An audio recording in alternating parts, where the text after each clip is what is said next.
Bienvenidos, apreciados participantes, a la sesión número 75 de la Teleclínica Ecopediatría Crecimiento Tayabá, programa de educación médica continua que se desarrolla desde la Facultad de Medicina de la Universidad Central de Venezuela los primeros viernes de cada mes, dedicado a tratar problemas pediátricos.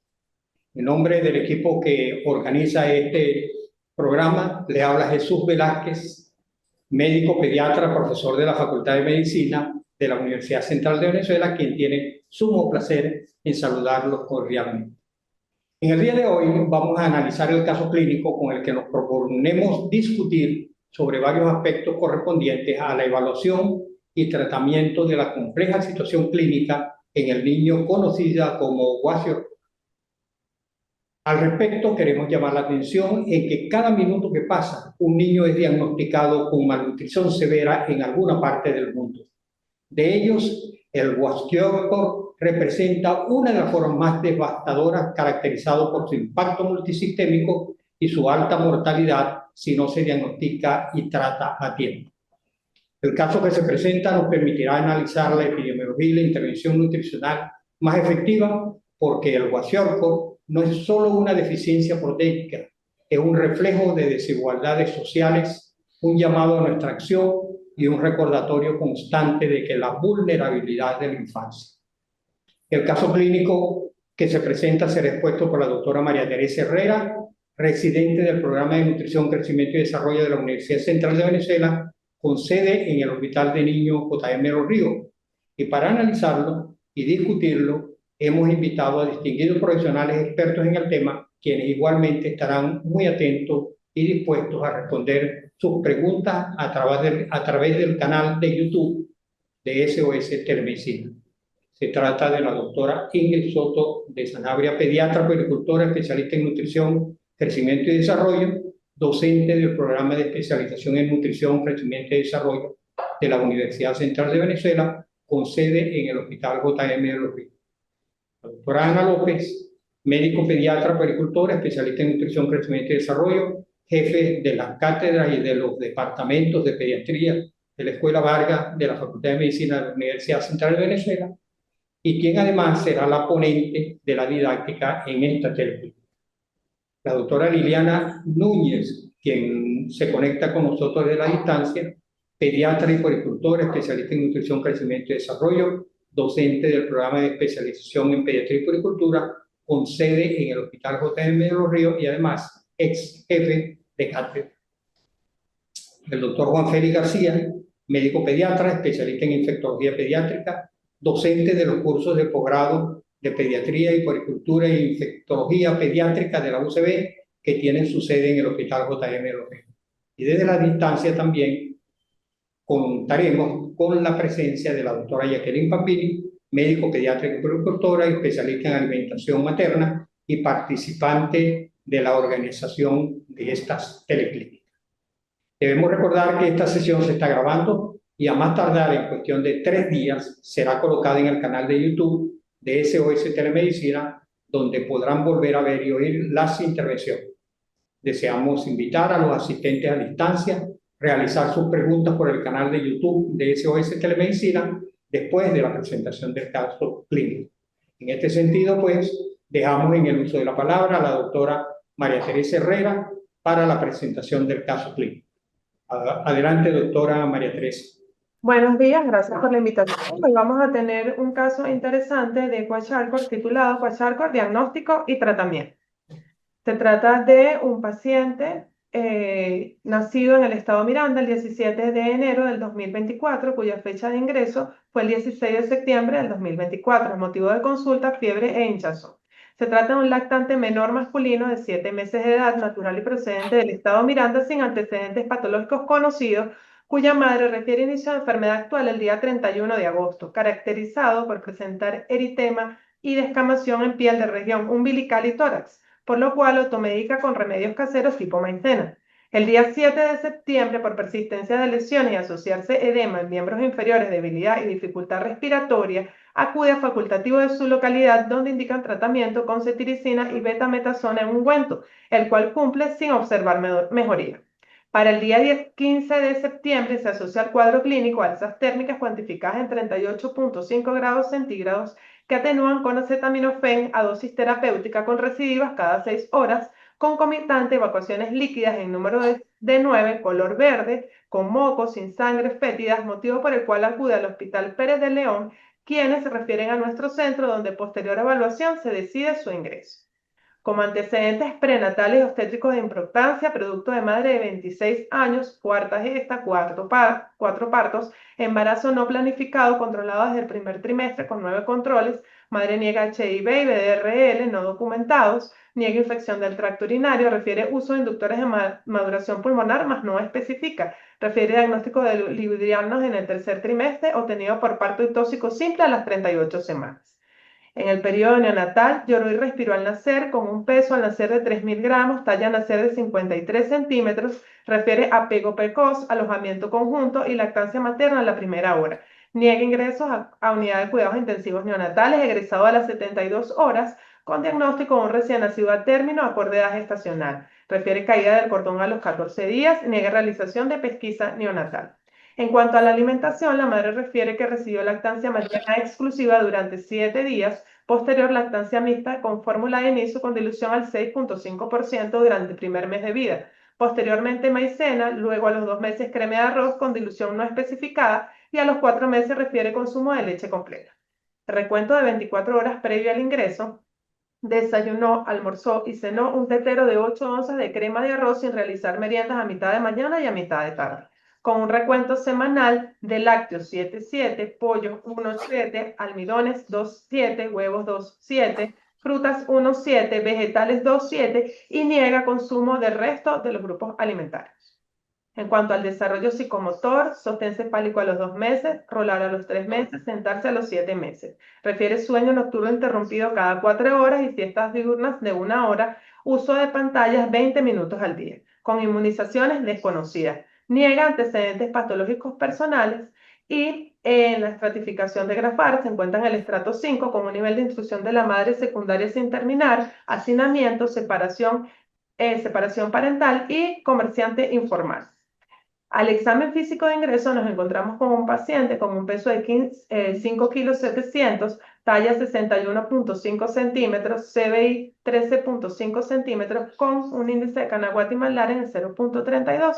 Se evalúa un lactante menor, quien luce en delicadas condiciones generales, taquicárdico, 132 latidos por minuto, frecuencia respiratoria 36 respiraciones por minuto, con piel seca, con eritema, descamación en miembros superiores e inferiores, llenado capilar menor a 3 segundos, edema grado 3 en miembros inferiores, blando, frío que deja fovea, con una circunferencia cefálica de 41.5 centímetros, fontanela anterior deprimida que medía 3 por 5 centímetros, con llanto sin lágrimas, mucosa oral seca y fisura en ambas comisuras labiales. Un perímetro abdominal de 40 centímetros que impresionaba doloroso, la palpación profunda en epigastrio no presentaba visceromegalias.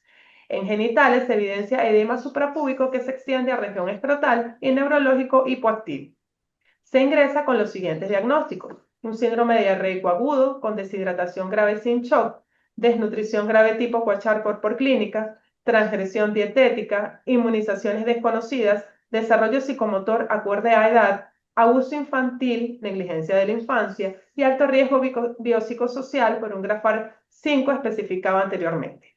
Se indica resomal, pero por no contar en la institución, se expande con solución 0,9 cloruro de sodio a 10 cc por kilo, evidenciando mejoría. Se indica lactancia materna a través de relactancia y fórmula F75 2 onzas cada 2 horas. Se realiza solicitud de resomal para cumplimiento de plan B y recibe cetrazona desde el ingreso hasta 10 días posterior al mismo.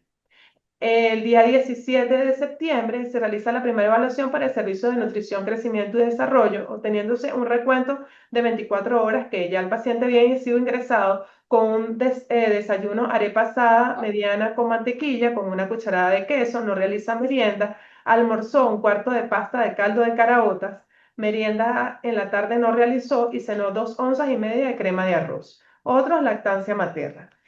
Se diagnostica en ese momento una talla baja con desnutrición grave Kwashiorkor con 10 puntos en la escala de McLaren. Como podemos ver en las imágenes, observamos un paciente que se encuentra edematizado con lesiones descamativas, eritematosas generalizadas en toda su extensión. Observamos las gráficas de peso-edad en donde se encuentra por debajo de -3. Asimismo, longitud para la edad y peso para la longitud en la cual se encuentra entre -1 y -2.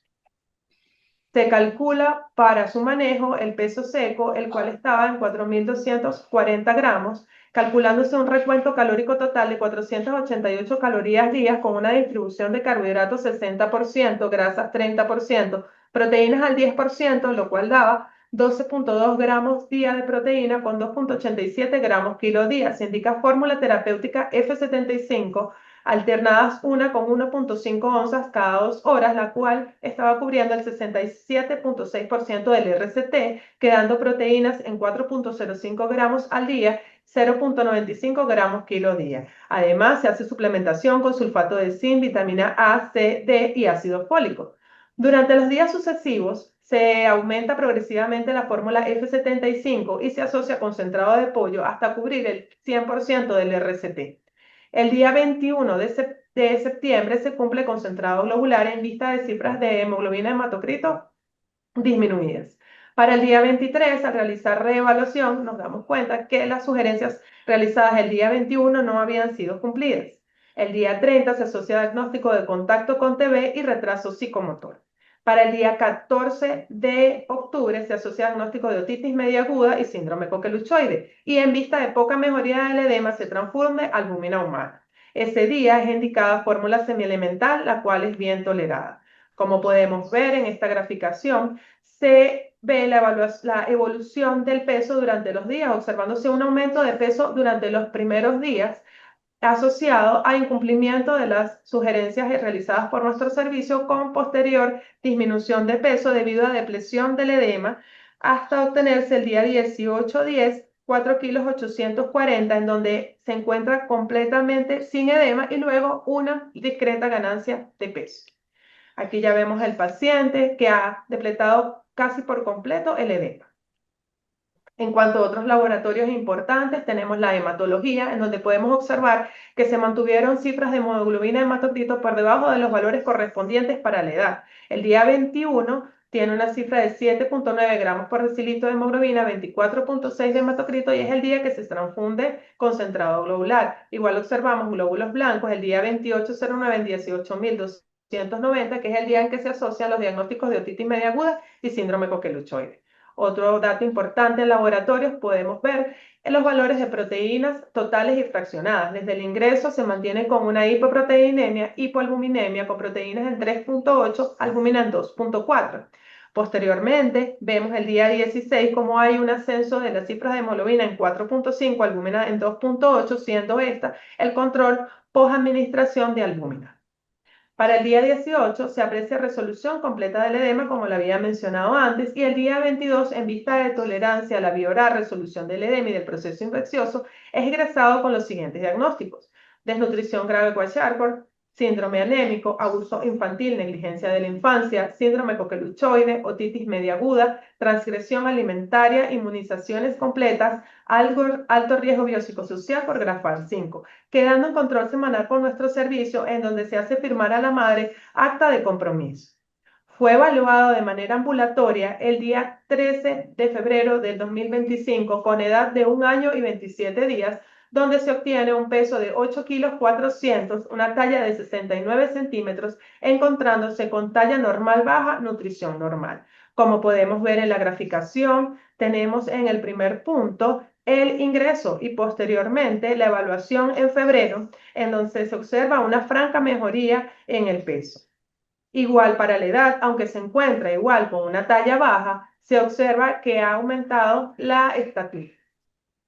Aquí tenemos la graficación de peso, longitud, donde también se aprecia una mejoría de la cifra.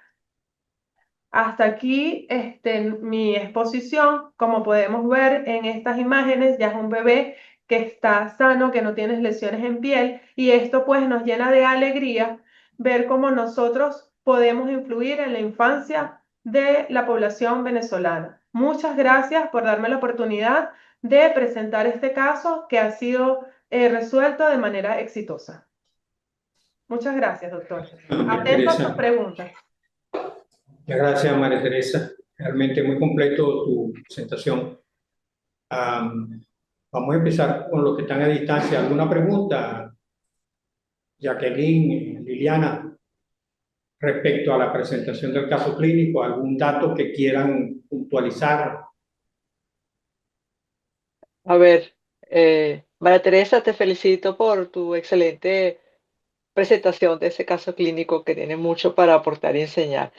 Es quizás un comentario más que una pregunta y saber un poco acerca de esos tres hermanitos que tiene, porque es una mamá de 26 años, un cuarto hijo y en estas condiciones, y sabiendo que el kwashiorkor pues, es una enfermedad de expresión familiar y social de una situación que todos ya pues conocemos. Quería por curiosidad saber si conocen el estado de los otros tres niños. No conocía el estado nutricional de los otros niños, pero bueno, durante su estancia en el hospital, la madre los dejó a cargo de la abuela y ella se mantenía vendiendo café en la calle. O sea que no creo que el estado nutricional de los otros niños sea adecuado. Sí, bueno, la consulta siempre, eso aprendimos a hacer, venir a los otros a ver cómo estaban. Así que bueno, me imagino que eso es lo que toca. Gracias. Muy importante tu observación, Jacqueline. Y Sí, vale la pena que actúen las autoridades sociales para citar a estos pacientes y eventualmente corregir cualquier problema. Liliana, ¿alguna pregunta u observación? Día, gusto en saludarlo. También felicito a María Teresa por la presentación del caso clínico y por su actuación en él y lograr esta recuperación nutricional en este niño. Mi pregunta sobre la historia, te quería preguntar, al ingreso le tomaron cultivos a este paciente o durante su hospitalización y qué importancia, por qué hago esa pregunta.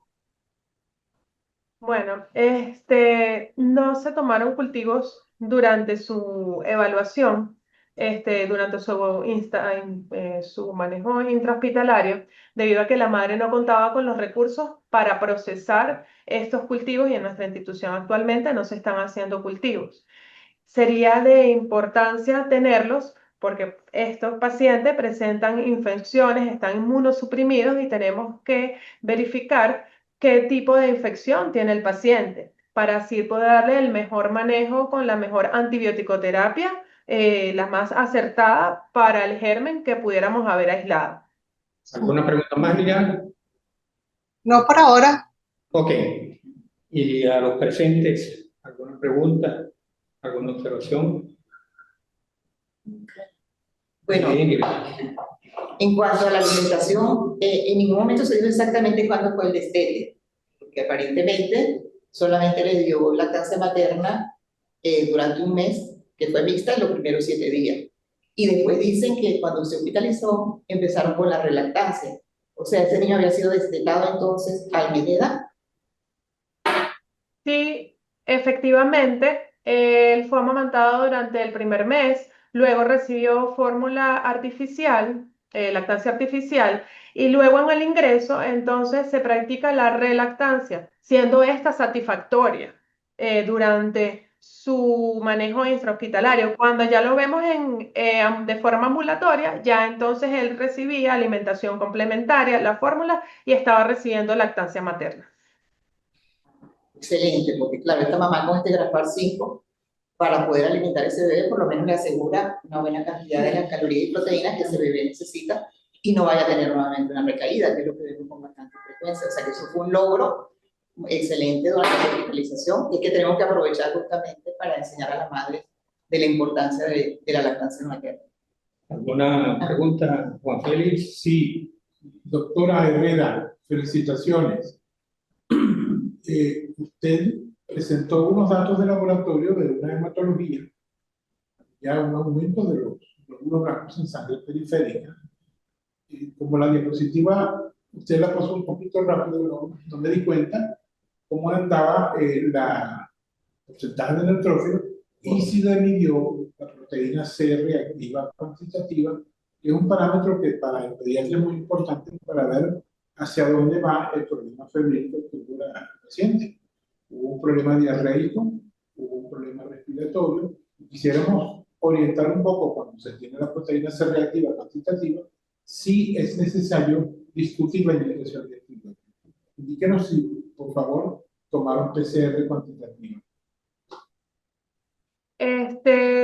No tengo el valor de la PCR, lo que sí tengo es el manejo del leucograma diferencial.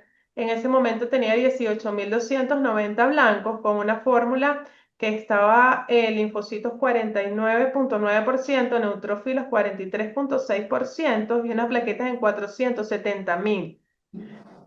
Desconozco si en ese momento en el hospital no se contaba con PCR y por eso no tienes este reactante de fase aguda. Muy bien. También tengo otra pregunta que me llama la atención, que le colocaron albúmina. O sea, ¿cuál fue la justificación de colocarle albúmina a esta paciente? Sí, bueno, lo que refleja la historia es que se colocó albúmina en vista de que la mejoría del edema había sido muy lento y en vista de que se mantenía con cifras de proteína totales bajas y albúmina baja, quisieron, a beneficio del paciente, colocar la albúmina con esas cifras de albúmina que están descritas allí. En realidad, la indicación de albúmina tiene indicaciones muy específicas. ¿Ok? Una de ellas es que esa albúmina esté por debajo de 1.5, que no es el caso, porque tenía 2.4. Y lo que debemos hacer es lo siguiente: no ponerle la albúmina, sino investigar por qué ese paciente no ha fundido edemas. Lo primero y lo más frecuente es que no se está cumpliendo con la alimentación, como tú lo dijiste. Que el niño todavía no haya recuperado el apetito, ¿ok? Entonces, en esos casos habría que colocarle una sonda para garantizarle las calorías y proteínas que uno le indicó. Eso es lo que vemos con más frecuencia, y es lo que tú nos referiste. También puede ser que tenga una infección oculta, o que esa infección que estamos tratando no ha sido tratada adecuadamente, o también que hay un trastorno hidroelectrolítico de base, como por ejemplo déficit de potasio.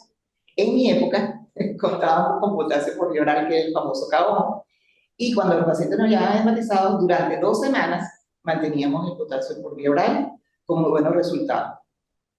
Lamentablemente ahorita no lo tenemos, entonces lo que tenemos es el Resumal, que a veces tampoco lo tiene el hospital, que tiene menos sodio, más potasio, ya tiene también micronutrientes como el zinc, el magnesio y el cobre, que nos ayuda también mucho en la recuperación de estos pacientes. Entonces, siempre que vayamos a poner albúmina tenemos que ser muy cuidadosos. Y hay indicaciones específicas, como te dije, que tenga 1.5 de albúmina, o que cuando lo estamos hidratando no logremos un volumen circulatorio efectivo, porque obviamente al no haber albúmina presente, todo el líquido se va hacia el intersticio. Entonces lo que vemos es que cuando lo estamos hidratando, más bien el paciente sigue edematizándose, ¿ok? Porque no tenemos un volumen, la presión osmótica no está siendo vencida por la albúmina. Entonces hay que colocar en ese caso albúmina con extremo cuidado, por supuesto, porque sabemos que al aumentar la volemia abruptamente puede llevar al paciente a una insuficiencia cardíaca. Además, el costo de la albúmina, que sabemos que es bastante caro. ¿Ok? Muy bien, muchas gracias por esa observación. Saben que cuando presentamos la posibilidad de estudiar un paciente con kwashiorkor, no solamente las personas con las que los conversé, sino otra gente, incluso a mis estudiantes de tercer año, que les dije que íbamos a tratar esto, ¿y qué es eso? ¿No? Parecía como una cosa extraña. Por el nombre. Y por el nombre, sí. Entonces me gustaría saber si conoces por qué se le llama así, de esta manera, o Ana. Bueno, ese nombre viene porque primero el estudio se hace en África, en Ghana, y hay un dialecto, se llama Kwa, y eso significa para ellos el que es desplazado. ¿Qué significa esto? Es aquel niño que está siendo amamantado, nace un hermanito y la mamá deja de darle pecho. Entonces, de allí viene esa palabra kwashiorkor. y fue descrita por primera vez por una En pediatra. 1935 por Cicely Williams, una médico pediatra, fue la primera que lo describió, aunque ya en décadas anteriores había sido evaluado por otros médicos, por otros investigadores, pero ella es la que realmente habla de este síndrome que consigue sobre todo en poblaciones que eran alimentados a base de maíz, porque hay una deficiencia de niacina que no es bien absorbida y por eso también de allí se originan las lesiones que llamamos pelagroides, porque se parecían a una enfermedad que se llama la pelagra, que es por déficit de vitamina B3. ¿Qué pasa allí? Cuando hay ese déficit, el paciente presentaba en los adultos demencia, diarrea y hasta muerte. En los niños se habla de diarrea, no se habla de demencia, sino de irritabilidad. Son niños que lucen muchas veces irritables. Entonces, por eso se habla también de esas lesiones en piel muy características, porque se semejan a esta enfermedad por deficiencia de niacina, que es la B3. Muy bien, muchas gracias. Bueno, ya nos pusimos en contexto del paciente. Me gustaría ver si Liliana nos puede conversar. Desde el punto de vista clínico, ¿qué es esta entidad clínica? ¿Cómo se presenta? ¿Cuáles son sus características importantes?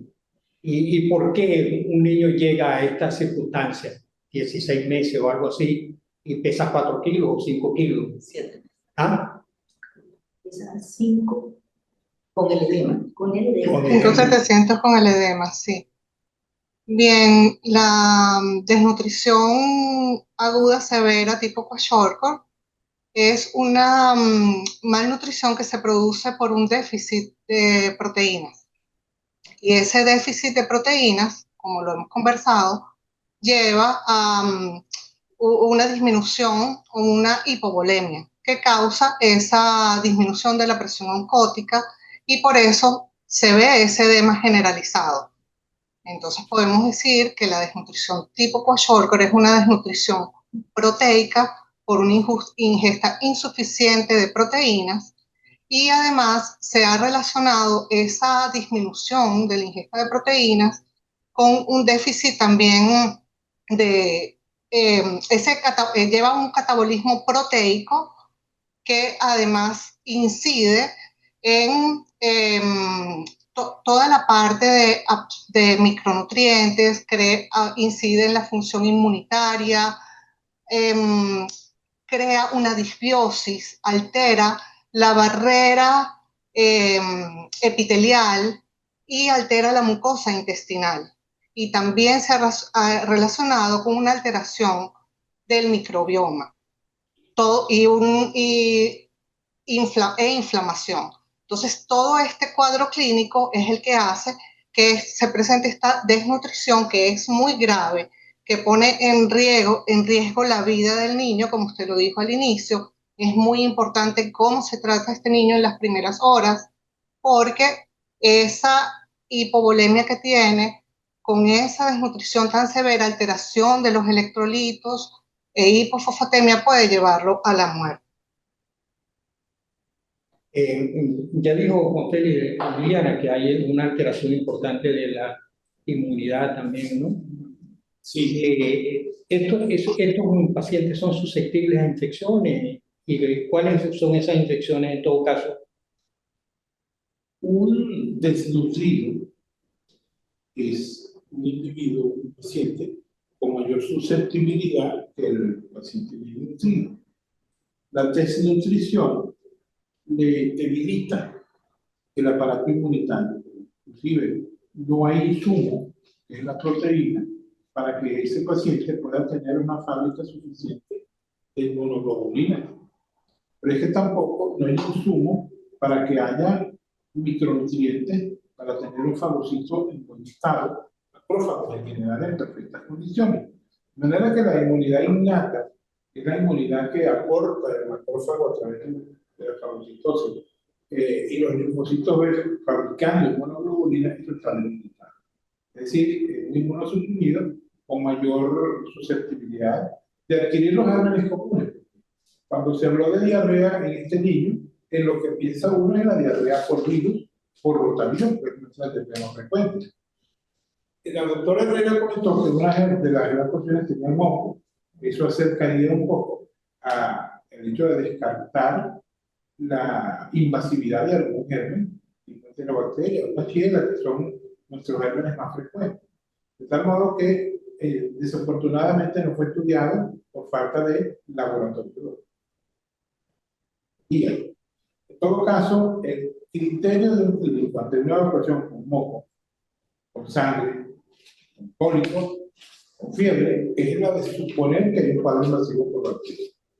En otro caso, la presencia de evacuaciones líquidas, ácidas, sin moco y sin sangre, sin que se pueda investigar totalmente, nos lleva a pensar en la diarrea viral. Hay muchas otras causas de diarrea, pero en general es la más frecuente la que se trata de identificar. También se habló de una exposición respiratoria y dos enfermedades se mencionaron que son muy prevalentes en nuestro medio, la tuberculosis y el síndrome de Creutzfeldt. Nosotros seguimos teniendo un síndrome de Creutzfeldt y lo tendremos siempre y cuando no esté vacunada nuestra población. En el caso de la tuberculosis, estamos en este momento por un fenómeno de emergencia, reemergencia de la tuberculosis en nuestro medio, de tal manera que todo contacto respiratorio que tenga tos de más de 2 semanas de duración, hay que investigar las dos enfermedades crónicas respiratorias en nuestro medio, la tuberculosis y el síndrome de Creutzfeldt. Ingrid, a mí me llama la atención que cuando uno piensa en un niño desnutrido, es un niño flaquito. Pero estos niños no son flaquitos, más bien son gorditos. No. Sí, la mamá está feliz porque está gordito. Ajá. Y entonces llega un momento en que se dematiza y ahí se asusta. Eso, ¿por qué se produce eso? ¿Cómo se produce eso? Bueno, en la desnutrición grave o severa, como decimos ahora, hay tres formas clínicas. Una es el marasmo, que se está refiriendo, el delgadito, que tiene consumición tanto de los músculos como de las grasas, ¿ok? Y tenemos la forma edematosa, que es el kwashiorkor y el marasmo kwashiorkor. En estos momentos es importante diferenciar una forma de otra, ¿okay? Porque la forma edematosa, como ya hemos comentado, se complica más y tiene más probabilidad de morir. Entonces, y lo otro importante de hacer las diferenciaciones es que ahora, gracias a las fórmulas que tenemos, que lo adquirimos a veces a través de la UNICEF, que son las fórmulas terapéuticas listas para consumir, que son los RUF, que así como casi todo el mundo lo conoce por sus siglas en inglés. Entonces, ahora podemos tratar a algunos de esos niños en su hogar. ¿Okay? Que no era antes todo paciente con una desnutrición grave fuera marasmo o kwashiorkor teníamos obligatoriamente que hospitalizarlo. ¿Okay? Ahora, esa teoría de por qué unos se hinchan y otros no se hinchan, eso todavía no está muy claro. ¿Okay? Hay varias teorías, pero bueno, todavía no se sabe exactamente por qué unos se hinchan y otros no se hinchan, pero bueno, lo que ya dijo Liliana, de cuáles son las causas por que generalmente se dematizan estos niños, está clarísimo, la mamá lo había detectado, solamente le daba alimento, maicena, arroz, o sea, no había ninguna fuente de proteína en esa dieta. Y las lesiones pelagroides pues eran muy típicos ya para hacer el diagnóstico. Pero en la forma edematosa, si el edema es leve, o sea que no solamente implica los pies y la parte inferior del miembro, de los miembros inferiores, y no tiene complicaciones de tipo médico, ese paciente puede también ser manejado en su hogar. Antes todo tenía que ser manejado a nivel hospitalario.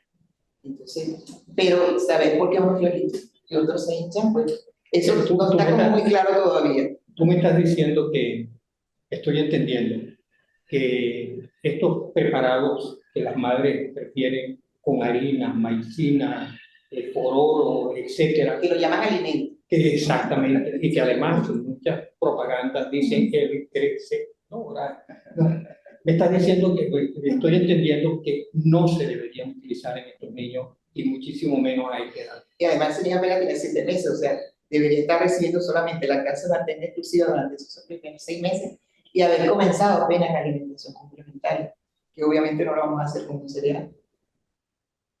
Es más bien un factor de riesgo. Un factor de riesgo, claro. ¿Y qué otros factores de riesgo le podemos decir los pediatras a las mamás que cuídense para no caer en situaciones como esta? Una cosa es el ambiente de insalubridad también que viven. Generalmente a veces tampoco tienen un agua segura. Entonces esa es otra fuente para la diarrea en estos pacientes. Entonces hay que darle mucha educación nutricional, educación sanitaria, estar pendiente que tienen que ponerle todas sus inmunizaciones, que en este caso aparentemente las inmunizaciones estaban incompletas. No sé si lograron cumplir los esquemas mientras estuvo hospitalizado. Decía desconocida. Exacto, se desconocida por eso, o sea que no se sabe si... Pero es importante obviamente que sea inmunizado, sobre todo con el sarampión, que bastantes casos que vimos en nuestra época de pacientes desnutridos con sarampión, ¿verdad? Entonces, bueno, importantísimo las inmunizaciones. Y claro, hay unos casos en que la mamá no tiene ningún recurso económico suficiente, entonces esos niños tendrían que estar, el Estado debería tener un programa de alimentación para asegurarle los alimentos a esos niños. Bueno, sabemos que ahorita contamos con las bolsas CLAP, que por cierto, cuando estos pacientes, a veces algunos de ellos, nos pedían que le hiciéramos el diagnóstico de que tenía desnutrición grave y le daban en vez de una bolsa, 2 bolsas, pero ya sabemos que lo que contiene la bolsa. Ahí no hay ninguna proteína, ¿ok? Entonces, pero en realidad, cuando esa paciente, como ella, que lo que vivía era de beber del café, o sea que sus recursos económicos tampoco le van a permitir hacer una alimentación complementaria adecuada, y en esos casos, bueno, el Estado debería garantizarle una seguridad alimentaria en su hogar, ¿ok? De todo eso habría que hacer para lograr que ese niño otra vez no nos vaya a recaer y volver nuevamente al hospital, que es como ocurre muchas veces. De todo eso. Lo otro muy importante que educar a la madre es la estimulación, ¿ok? Como siempre yo les digo, tienes que poner mucho amor en todo lo que haces, porque el amor también hace que crezcas y engordes, aunque no lo crean. Ok, entonces toda la parte del afecto, de la estimulación psicológica, que puede ser a través de la ludoterapia, o sea, pues, inclusive uno puede enseñarle con material reciclable y hacer juguetes para que estimule a ese bebé que estaba expuesto a pantalla. Me llamó la atención, ¿ok? Que ya un bebé tan pequeño tuviera 20 minutos de pantalla, porque bueno, a veces es la niñera para que el niño se quede tranquilo. Ningún niño a esa edad obviamente debe ser expuesto a ninguna pantalla. Eso hay que también decírselo a las madres, ¿ok? Todos esos factores son importantes para que no ocurra la desnutrición o haya recidiva, como vemos con bastante frecuencia. ¿Okay? Estamos hablando de factores de riesgo sociales. Exacto. Desinformación, exacto. Mala educación. A veces falta de educación más que de recursos en algunas oportunidades. Pobreza, insalubridad, etc.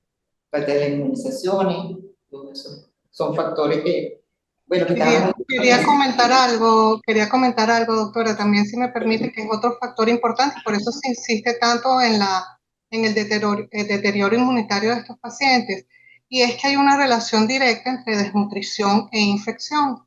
Exacto. Y eso causa también un círculo vicioso, porque esa función deteriorada hace que el paciente tenga infecciones recurrentes, pueden ser diarreas, neumonías, parasitosis, y eso incide en su apetito y otra vez en su desnutrición, lo desnutre más. Entonces, como que hay un círculo allí también que es un factor de riesgo, y por eso es tan importante el entorno insalubre como factor de riesgo ahí para mantener ese estado de desnutrición.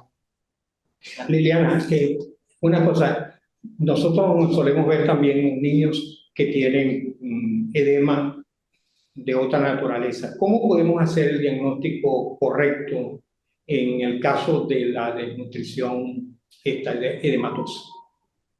Sí, cuando hay un niño con edema generalizado, uno tiende a hacer un diagnóstico diferencial, sobre todo con síndrome nefrótico, o también puede ser una insuficiencia cardíaca, congestiva, ¿verdad?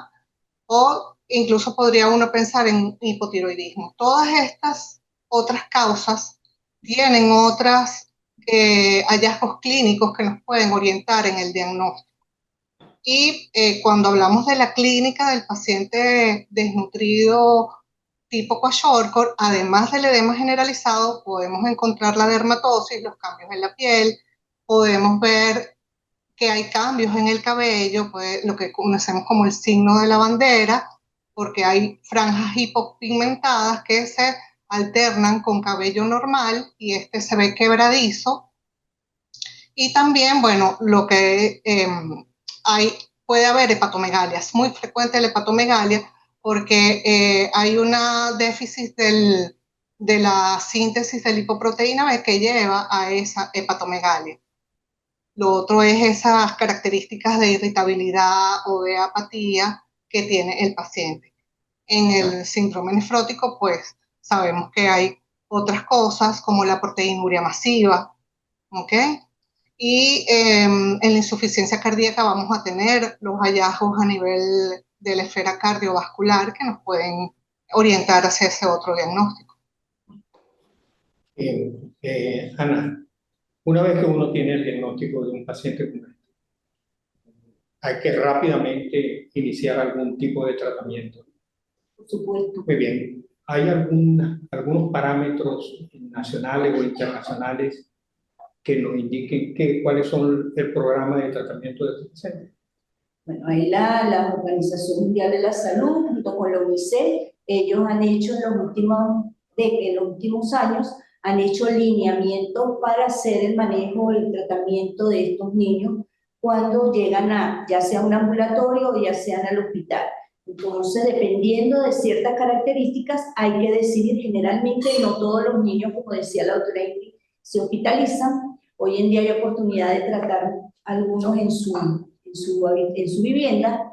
Entonces, ¿qué pasa? ¿A quién ingresamos? Generalmente un desnutrido que nos llega edematizado, con toda una serie de complicaciones, donde tenemos que estar pendientes de hipotermia, donde tenemos que estar pendientes de procesos infecciosos, de hipoglicemia, porque no van comiendo bien, de toda una serie de complicaciones que presenta este paciente. Hay que ingresarlo y manejar primeramente, hacer una primera intervención para estabilizarlo. O sea, no podemos llegar inmediatamente que el niño llegue, vamos a ponerlo a comer porque él viene desnutrido, porque no come bien, porque ahí podemos cometer una falta donde el paciente puede hasta morir porque me va a hacer un síndrome de realimentación si yo empiezo a darle calorías excesivas que él no estaba recibiendo y otros nutrientes que me desestabilizan bioquímica y metabólicamente a ese organismo.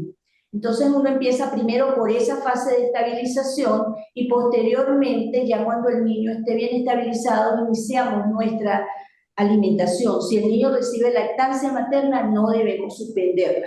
Y ahorita contamos con fórmulas terapéuticas, la F75, que es una fórmula que idearon para este tipo de niños, que es muy parecida, o tratan de hacerla muy parecida a la leche materna, nunca van a llegar a ser iguales, pero aporta menos cantidad de proteína, 0,27 gramos por onza, aporta 22 calorías por onza y es muy baja en lactosa, inclusive más baja que la misma lactancia. Entonces, esta fórmula, en la primera semana de tratamiento, se le va colocando cada 2 horas la cantidad de acuerdo al peso que se calcule. Si el niño tiene el edema, no debemos sobrepasar los 100 cc por kilogramo de peso día para no sobrecargarlo.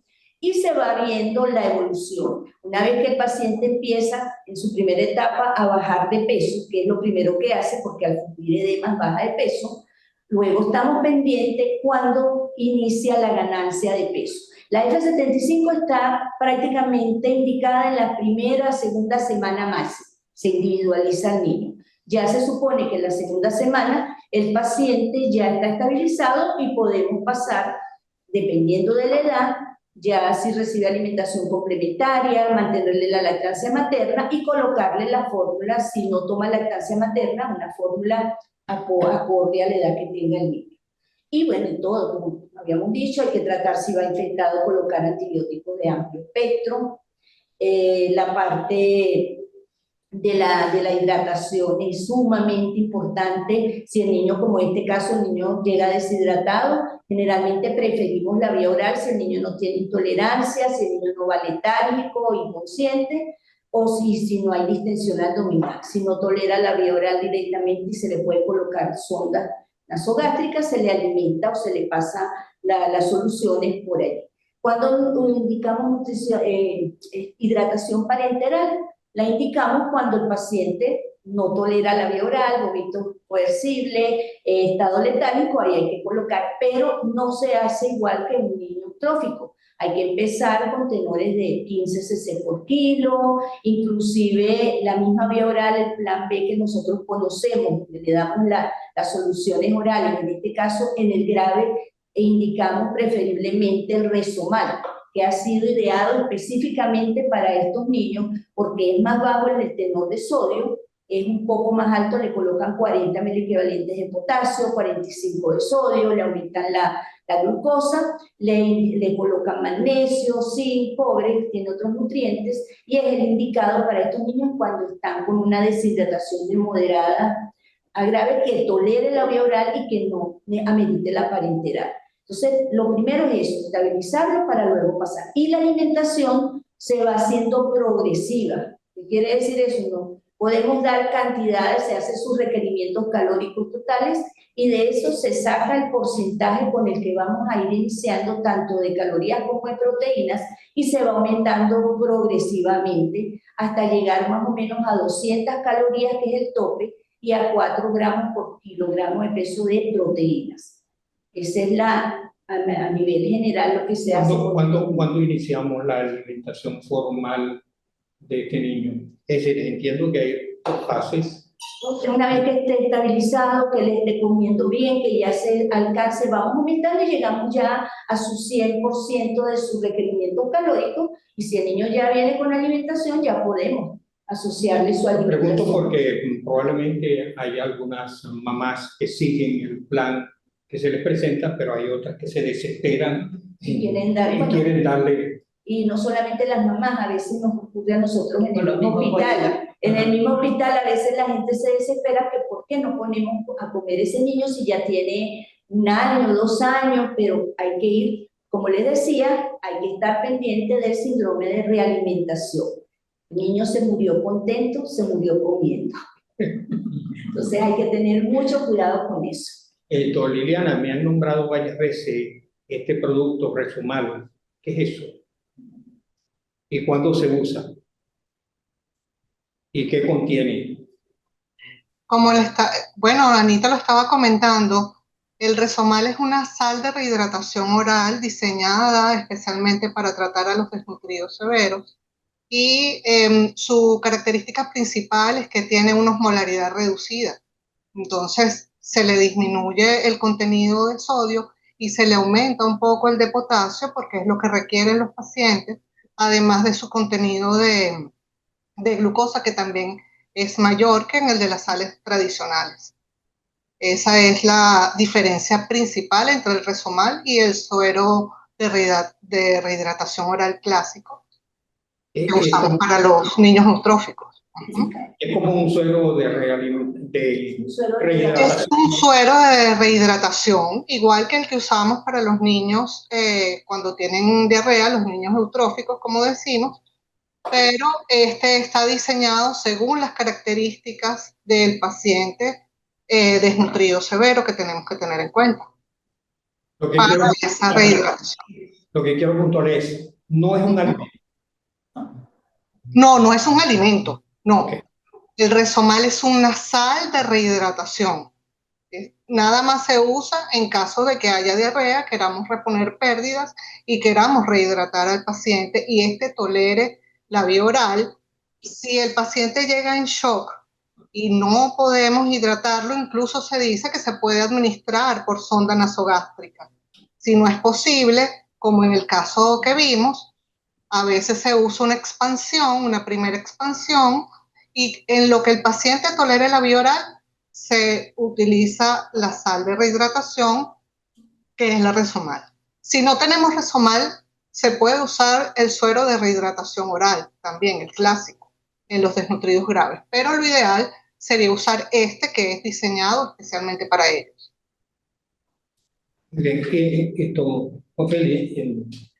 La doctora Ana señaló dentro de las características de estos pacientes una disminución de su inmunidad, también tú lo dijiste, y a veces llegan infectados con algún problema, neumonía, diarrea, infecciosa, etc.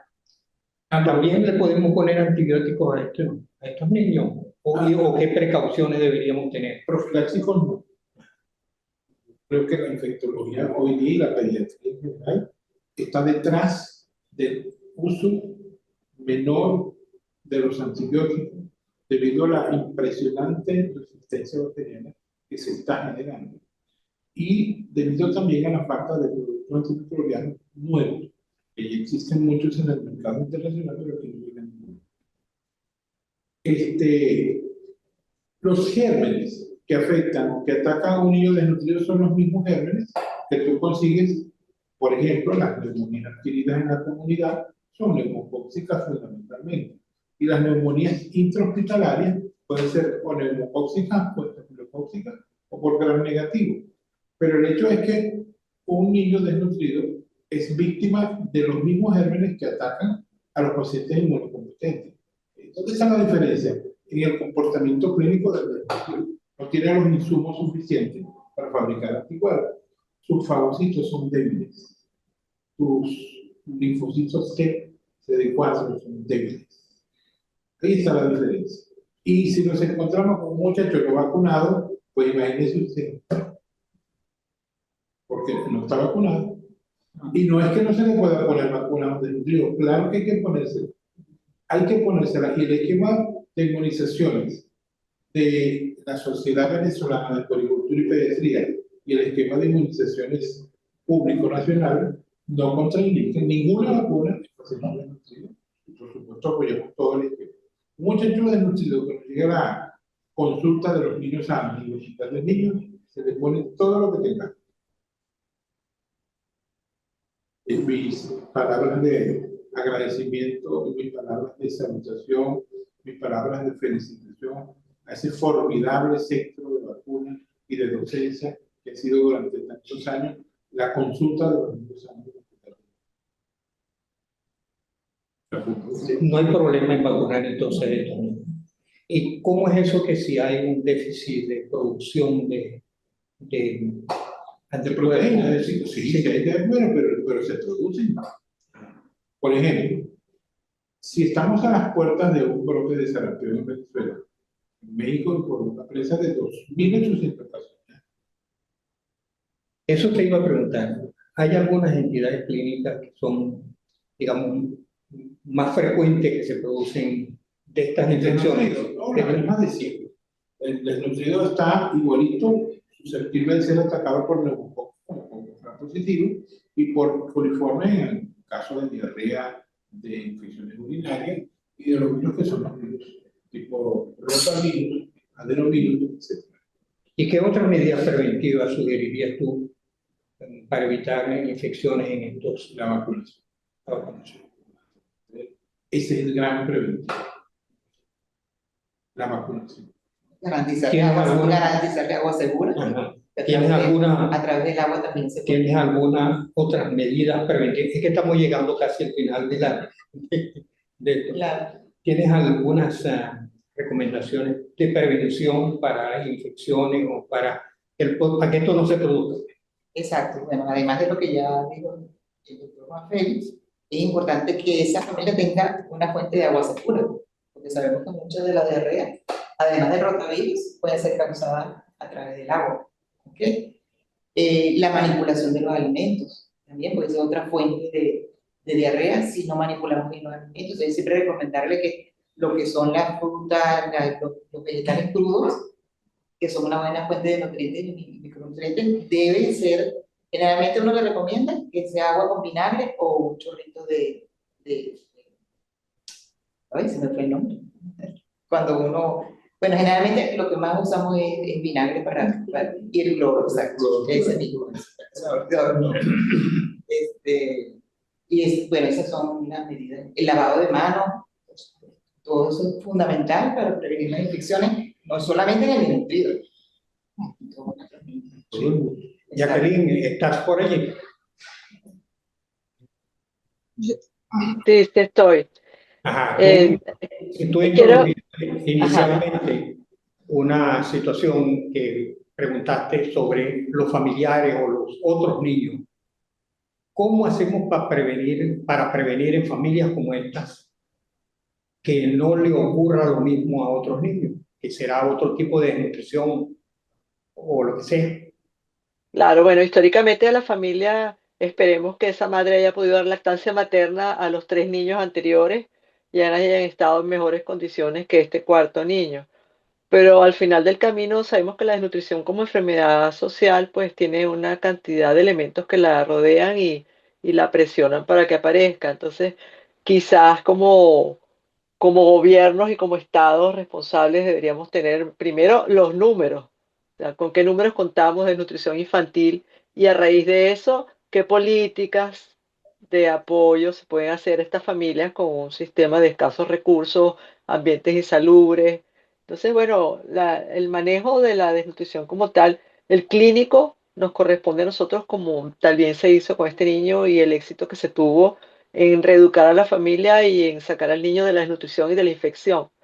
Pero cómo hacer para que toda la familia esté nutrida, pues ya sabemos cuáles son los elementos que presionan alrededor y que quizás deberíamos tratar como ciudadanos de impulsar que se lleven a cabo y se cumplan dentro de los derechos pues, de la familia y de los niños. Esa es la respuesta como enfermedad social. También quería agregar que Ecuador cuenta con un buen equipo de trabajadores sociales. En la época de la doctora Zaira, si había un niño desnutrido, mandaba a la trabajadora social Todos son. a ese hogar Correcto. para ver cómo estaba el resto de... Probablemente todos son. Sí. Por lo menos deben tener talla baja. Sí. Ah, Yo quería agregar, doctor, como una medida de intervención a nivel comunitario que no debemos olvidar, y Jackie la mencionó, es la promoción de la lactancia materna y que sea desde la primera hora del nacimiento y luego que sea exclusiva por los 6 meses, apoyar a esa mamá para que pueda dar lactancia materna y luego una alimentación complementaria adecuada y que esa lactancia materna dure hasta los 2 años o más. Esa es la medida principal, más económica y más eficiente para evitar la desnutrición infantil. Me quedan, Liliana, dos preguntas que una es que no hemos hablado de eso durante la conversación y que es muy importante, el desarrollo. ¿Cómo es el desarrollo futuro de este niño? ¿En qué medida lo que le ocurrió, lo que le puede ocurrir de ahora en adelante, repercute sobre su desarrollo?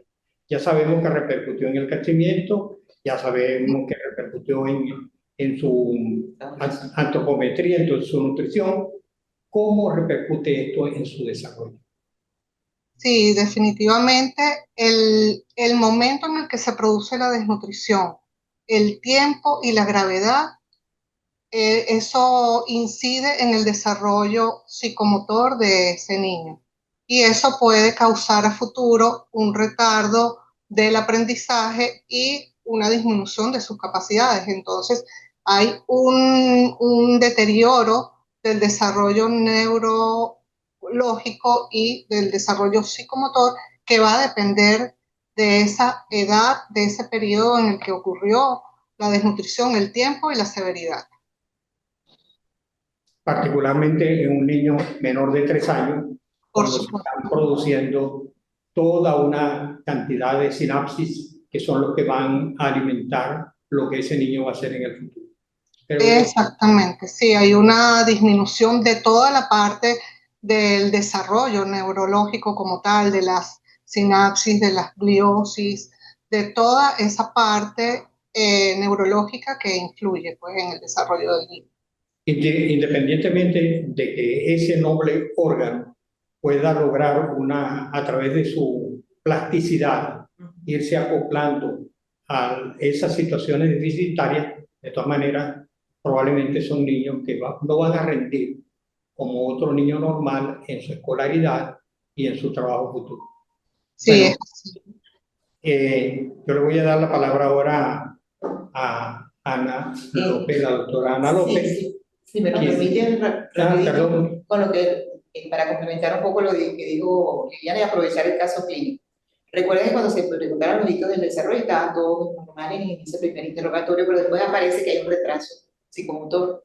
Probablemente lo que pasó en este paciente, y que lo veo con mucha frecuencia en los desnutridos, es que hacen una regresión biológica, o sea, hitos del desarrollo que ya habían adquirido, lo pierden mientras están en la devolución y después vuelven a recuperarse. Probablemente este paciente, más que un retardo en el momento de la hospitalización, lo que hizo fue una regresión biológica de su hito del desarrollo. Eso hay que tomarlo en consideración también cuando vemos a estos pacientes. Sí, tiene, muy cierto.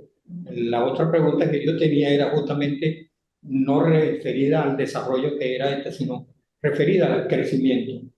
Eso que dejó de crecer, ¿lo puede recuperar si tiene luego una alimentación? Es lo que decía Liliana, depende del momento, porque si es un momento de una velocidad de crecimiento importante, o de la gravedad, o del tiempo que duró, o si no se dio unas indicaciones adecuadas, todos esos factores van a influir para que pueda recuperarse o no.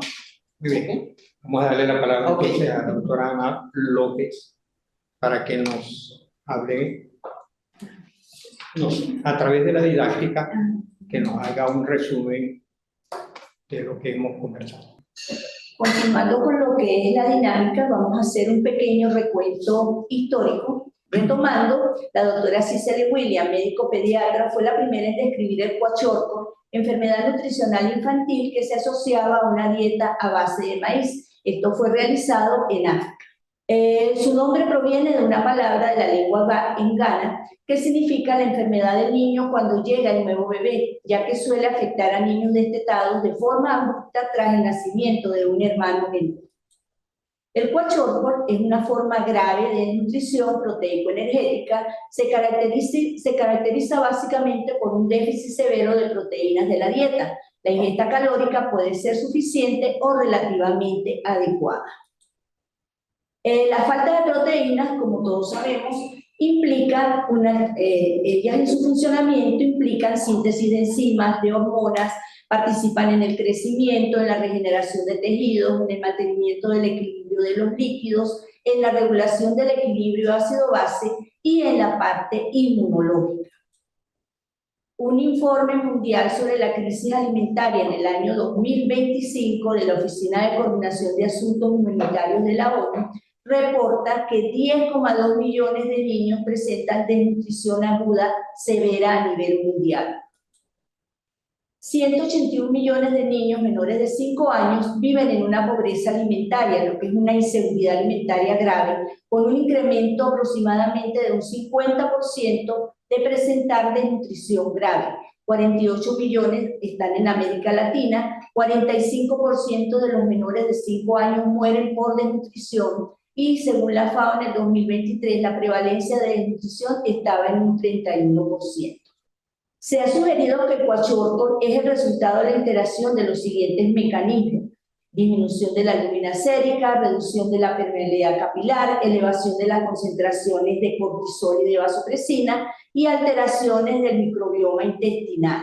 Se dice que se ha sugerido porque muchas de estas hipótesis han sido refutadas y hoy en día básicamente se está planteando lo del microbioma, que ya viene desde el punto de vista genético programado, que una vez que el niño nace en la etapa postnatal puede modificarse y él tiene que ver mucho con el metabolismo y el funcionalismo de los macro y de los micronutrientes. Y cuando esto se altera puede traer factores más agregados a lo que es el kwashiorkor. Y aparte de esto, si hay desnutrición, se forma el círculo vicioso donde desnutrición, infecciones que vienen a alterar más este microbioma y esto viene a alterar más el estado nutricional del paciente.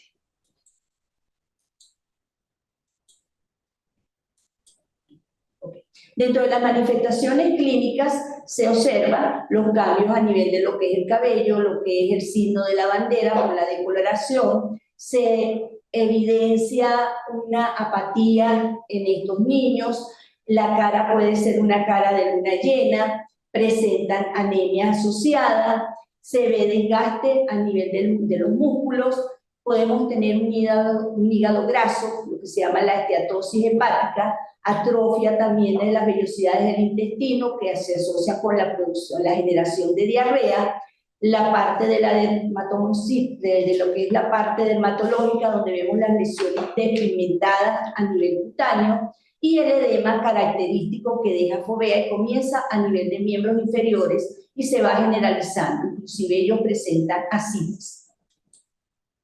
Esta es la clasificación de Mallar, en donde le damos una puntuación para tener el verdadero diagnóstico clínico. Entonces tenemos, si el paciente presenta edema, una puntuación de 3 puntos, dermatosis 2, el edema más la dermatosis son 6 puntos, cambios a nivel del cabello 1, la hepatomegalia 1, y en relación a la albúmina va bajando un punto por el descenso de 0.5 gramos por decilitro, tomando como valor de referencia 3,5. La puntuación para el Kwashiorkor nos va a dar entre 9 y 15 puntos. Las complicaciones. Dentro de las complicaciones tenemos la deshidratación, que puede llegar a presentar un shock, desequilibrios hidroelectrolíticos, hipoglicemias, hipotermia, infecciones asociadas por ser inmunológicamente comprometidos, las diarreas que pueden ser agudas o persistentes y la presencia de anemia.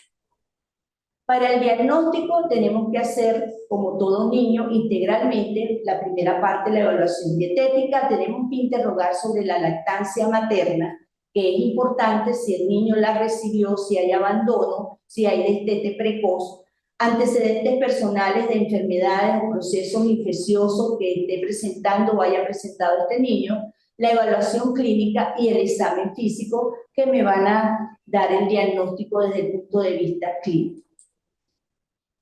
Hacemos la evaluación antropométrica usando los indicadores de acuerdo a la edad, talla, peso, talla y circunferencia media del brazo, circunferencia cefálica en los menores de 5 años, y ya en niños de 5 años en adelante utilizamos el índice de masa corporal. Dentro de la evaluación bioquímica, un hemograma, una hematología completa, proteínas séricas donde pedimos albúmina, prealbúmina, las transaminasas, glicemia, urea, creatinina, uroanálisis, coproanálisis, gases venosos, determinación de electrolitos séricos y los respectivos cultivos que haya que hacerle a este paciente. Los objetivos del tratamiento: disminuir la mortalidad, lograr la represión de reservas hísticas, minimizar efectos adversos sobre el desarrollo, acortar la estancia hospitalaria y evitar las recaídas en estos pacientes.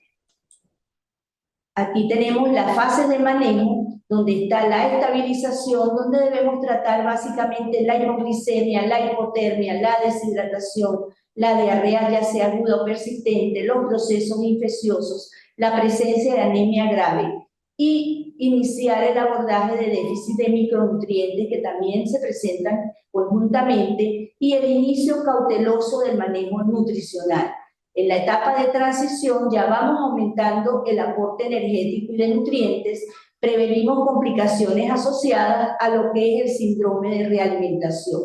Y en la etapa de rehabilitación, control, resolución de las complicaciones, de las comorbilidades que tenga este paciente, recuperación del apetito y prepararlo para continuar el manejo de tipo ambulatorio.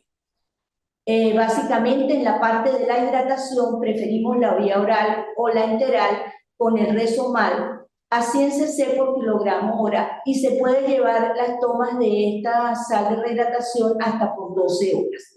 Si el niño presenta intolerancia de vía oral, shock, alteraciones del sensorio, usamos expansiones a base de Riger lactato a 15 cc por kilo hora, y hay que estar pendiente de los electrolitos, básicamente potasio, fósforo, magnesio y calcio. Las infecciones, dependiendo del tipo de infección, utilizar la antibiótico-terapia, preferiblemente de amplio espectro, por lo que ya hemos visto que es un paciente que se comporta como un inmunosuprimido. La anemia, cuando la hemoglobina está o por debajo de 4 gramos por decilitro, con un hematocrito de 12%, o una hemoglobina entre 4 y 6 gramos por decilitro, con signos de insuficiencia cardíaca, hipóxia o patologías respiratorias asociadas a insuficiencia respiratoria, se debe transfundir el paciente con concentrados globulares a 10 cc por kilogramo de peso en un periodo de 3 horas. La albúmina no es parte del tratamiento estándar del Kwashiorkor, salvo en situaciones clínicas muy específicas y bajo supervisión médica estricta. En relación a lo que son las fórmulas terapéuticas, se inicia con la F75 en la primera semana de tratamiento, los primeros 2 días cada 2 horas, después se va colocando cada 3 y por último cada 4 horas. En el caso del paciente edematizado, no debemos sobrepasar los 100 cc por kilogramo de peso día. Y el caso va a ser individualizado porque esto puede prolongarse a más de una semana. En la parte de ese inicio nutricional, debemos tomar en cuenta que las calorías deben estar alrededor de 100 kilocalorías kilogramo día, las proteínas entre 1 y 1.5 y los líquidos no deben sobrepasar los 130 mililitros kilogramo días. Entonces, los 10 pasos del tratamiento son básicos. Tratar y prevenir las hipoglicemias, tratar las hipotermias, la deshidratación, los desequilibrios electrolíticos, prevenir las infecciones, corregir las carencias de micronutrientes, empezar a alimentar prudentemente previniendo el síndrome de realimentación, lograr la recuperación del crecimiento, proporcionar estimulación sensorial y apoyo emocional y preparar el seguimiento tras la recuperación. En conclusión, la desnutrición grave, especialmente el cuachorro, sigue siendo una causa significativa de mortalidad infantil a nivel mundial. La causa exacta del cuachorro aún no está completamente esclarecida. Actualmente se investiga el papel clave del microbioma intestinal y su maduración durante el desarrollo infantil.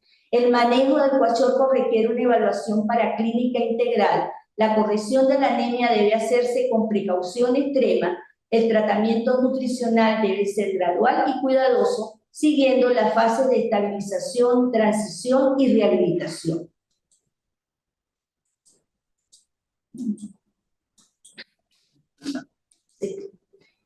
Aquí les dejamos unas referencias bibliográficas que pueden revisar, donde hay mucha información acerca de la desnutrición infantil, sobre todo la desnutrición grave o severa como la conocemos hoy en día.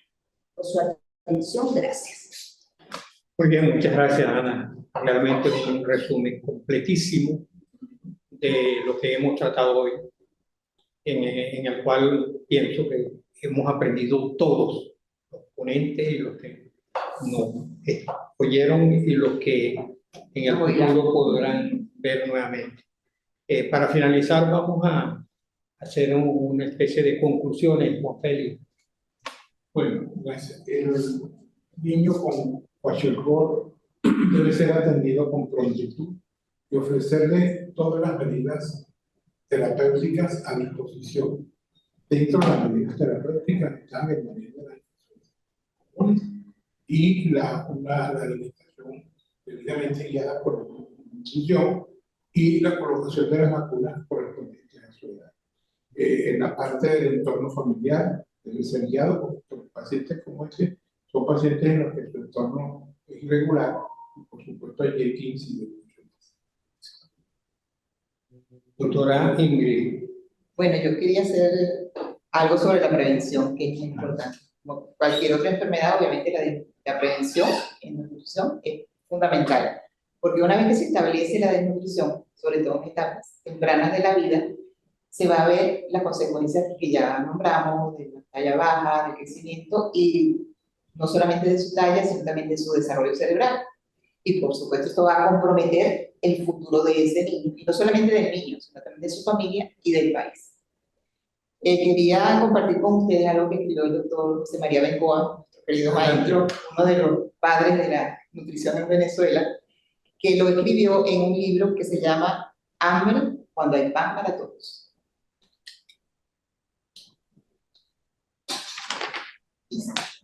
Los efectos sociales, humanos y económicos de la malnutrición en edades tempranas tienen consecuencias demasiado serias para ser ignoradas, y propugnan por una humanidad más justa y por una acción de la sociedad entera, o sea, todos estamos involucrados allí, con la finalidad de erradicar la desnutrición.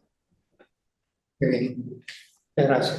¿Puedo decir algo de ello? Sí, tus conclusiones finales. Sí, bueno, mis conclusiones, ya hemos visto, como decía ahí, seguir todos esos pasos en estos pacientes, pero quería hacer una acotación. Yo trabajamos en el Servicio de Nutrición, Crecimiento y Desarrollo, y revisando nuestras estadísticas, desde el año 2015 que teníamos 2,9% de nutridos graves tipo kwashiorkor, llegamos al año 2023 con 24%, o sea que ha ido en ascenso. De 2,94 fue ascendiendo, hubo una baja el año 2022 que bajó a 11%, pero volvió el año 2023 a subir. Entonces ahí está, es muy preocupante porque se asocia a todo lo que es la parte socioeconómica del país, a lo que es la deficiencia de la entrada de nutrientes específicos importantes para la alimentación de nuestra población,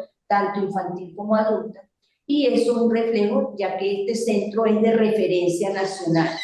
Entonces, tenemos que aprender de Coachorco porque siempre nos está llegando. Y lo otro es que en vista del abandono de la lactancia materna, que muchas veces no se inicia o se abandona precozmente, también estamos viendo la presencia de Coachorco en los trabajos que se hicieron en el hospital, unos trabajos de grado, se evidenció que antes se hablaba de que era el niño prácticamente preescolar, niño de 2, 3, 4 años, y hoy en día lo vemos en niños hasta de 2 meses, 3 meses de edad, y esto es bastante grave, porque a pesar de que hablamos de la lactancia materna, tenemos que ver qué hacemos para que esas mamás puedan amamantar a sus niños, y por supuesto, ellas también deben estar bien alimentadas para poder tener ese deseo y esa como decir, esa pertenencia de darle lactancia materna a sus hijos. Entonces, si empezamos por allí mal, las mamás empiezan a darle lo que vimos allí, el arroz, la pasta licuada, vegetales, lo que hablábamos, que no son lo ideal y aparte de que son transgresiones dietéticas que le generan problemas gastrointestinales a estos niños y empeoran el cuadro nutricional. Jacqueline. Otra cosa que quisiera aportar a veces es que si queremos hacer educación y apoyo sobre lactancia materna, pero la realidad es otra y esas madres pues a veces de forma temprana tienen que ir a trabajar para sostener el hogar. Entonces la situación se pone como más complicada y los tienen que cuidar una tercera persona. Entonces la desnutrición, volvemos a lo mismo, es una enfermedad social y que con el apoyo de todas las personas que pueden estar involucradas, desde el punto de vista individual hasta el colectivo, pues con conocimiento y educación del tema se pudiera avanzar en tratar de paliar toda esta realidad que existe y que realmente hay que pues ir afrontando y mejorando desde cualquier esfera o arista que se pueda conseguir. Es positivo para los niños y la no presencia de desnutrición en estas situaciones en las que estamos de realidad. Entonces, felicito al panel y muy bueno traer este tema al tapete y ojalá sea como con más frecuencia para recordarnos muchas más cosas que debemos estar pendientes al respecto. Liliana. Sí, realmente es preocupante las cifras que acaba de mencionar Ana y que son un reflejo realmente de la crisis que vive el país y de la situación nutricional en la que estamos. Y bueno, como lo hemos comentado y lo acaba de decir Jackie, la desnutrición es una enfermedad social y esto está relacionado directamente con la pobreza. Mientras tengamos niños desnutridos, no va a haber un capital humano suficiente para el desarrollo de la nación y vamos a seguir en una pobreza estructural. Entonces esto es un llamado también a todas las autoridades, a todos los que nos compete, para comenzar a actuar en promover la lactancia materna, en apoyar a las madres para que den lactancia materna, en ayudar a que las personas tengan una mejor calidad de vida y seguridad alimentaria para evitar más casos de desnutrición y que nuestro país pueda salir adelante. Muy bien. Bueno, ojalá las autoridades a quienes les compete el problema puedan oír o puedan informarse o puedan llegarles alguna idea de que aquí se comentó este problema y que se presentan unas estadísticas que la verdad son horribles. Esto, hace muchísimo tiempo cuando veíamos un paciente desnutrido decíamos que estamos como en Biafra y ahora resulta que somos nosotros. A lo mejor la referencia de otros países de cómo se alimentan nuestros niños o un buen porcentaje de eso. Bueno, finalmente queremos informar que este programa se realiza gracias a la alianza del programa SOS Telemedicina con la Universidad de Nuevo México en Estados Unidos, bajo la coordinación del profesor Héctor Arrechedera. Nuestro agradecimiento a todos los que se conectaron hoy y a los que podrán ver en diferido el programa, a los profesores que han intervenido en la presente sesión, desde la distancia Liliana Núñez y doctora Jacqueline Papini, a la doctora Ingrid Soto de Sanabria, a la doctora Ana López, al doctor Juan Félix García y a la doctora María Teresa Herrera, quien nos presentó el caso. A los miembros del equipo SOS Telemedicina de la Facultad de Medicina de la Universidad Central de Venezuela, quienes hicieron todo lo que debía hacerse para cubrir las exigencias de esta transmisión. En especial a los ingenieros profesor Luis Fernández, María Dolores Fariñas, al profesor Carlos Ayesta, a la profesora Nancy Urbina y a Sandra Espinetti. Finalmente, agradecemos a todos ustedes por sus aportes, presencia en esta sesión y nuevamente estaremos el primer viernes del mes de septiembre, que cae 5 de septiembre de 2025, cuando analizaremos un nuevo caso clínico pediátrico de su interés.